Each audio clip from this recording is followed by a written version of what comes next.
Today, I'm going to walk through a full data dig using student achievement data.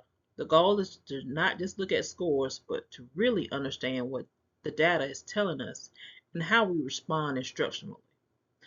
This process connects directly to what we've been studying with using data to drive decisions, not just report results. The purpose of this data dig is to analyze student performance, identify patterns, and determine next steps for instruction. One thing that stood out to me during this process is that data only matters if we actually use it. So this is really about what we see and making adjustments that impact students immediately. The sources we used come from the Georgia Milestones in the course assessment across U.S. history, biology, and algebra. These reports give us a breakdown of achievement levels, domain performance, and percentile rankings.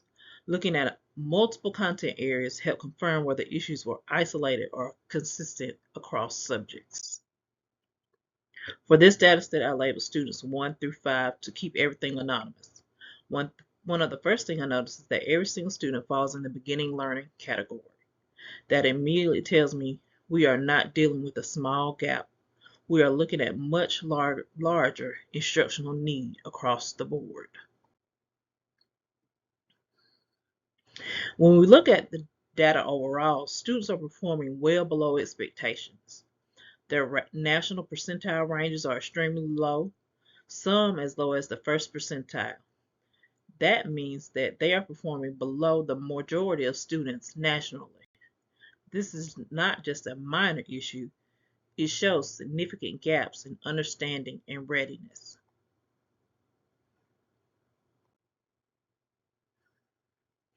When I broke down the data by domain, the pattern stayed consistent.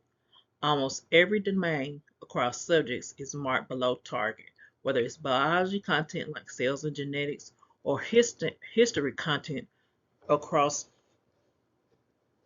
time periods. There are no strong areas. That tells me that this is not about one unit or one concept, it's a broader issue.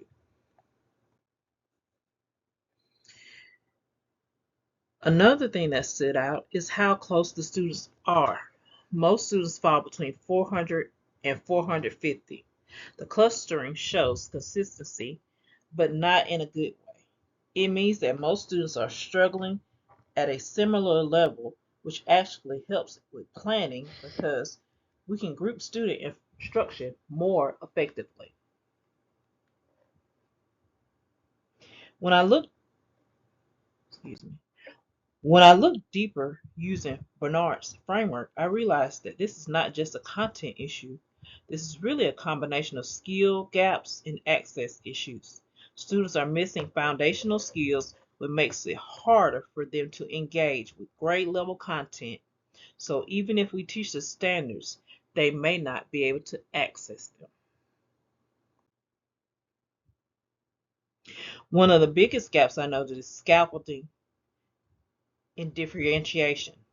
If all students are performing at a low level, then whole group instruction alone is not going to meet their needs. There also seems to be a lack of consistent checks for understanding, which makes it harder to catch misconceptions early. In addition to instruction, there are gaps in how we assess students. If we are only relying on larger assessments, we are missing opportunities to adjust in real time. Students need more frequent, low-stake checks that allow us to respond quickly.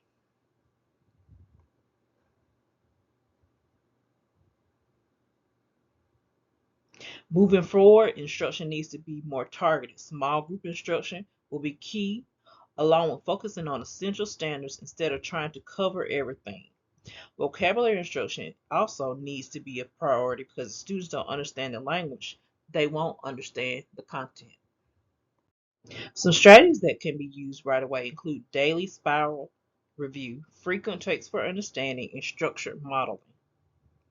I've seen success with these things like thumbs up and thumbs down or quick right responses because they give immediate feedback without stopping instruction.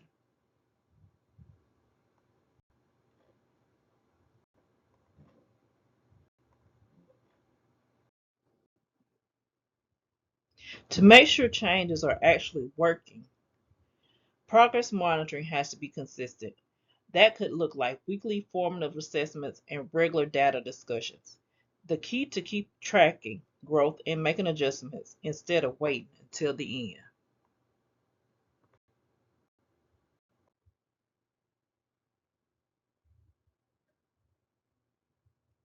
One thing that also comes to mind is the importance of relationships and engagement. In this setting, especially, students need to feel supported and motivated.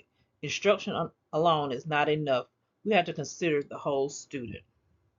In the end, data confirms that there are significant learning gaps, but it also gives us direction.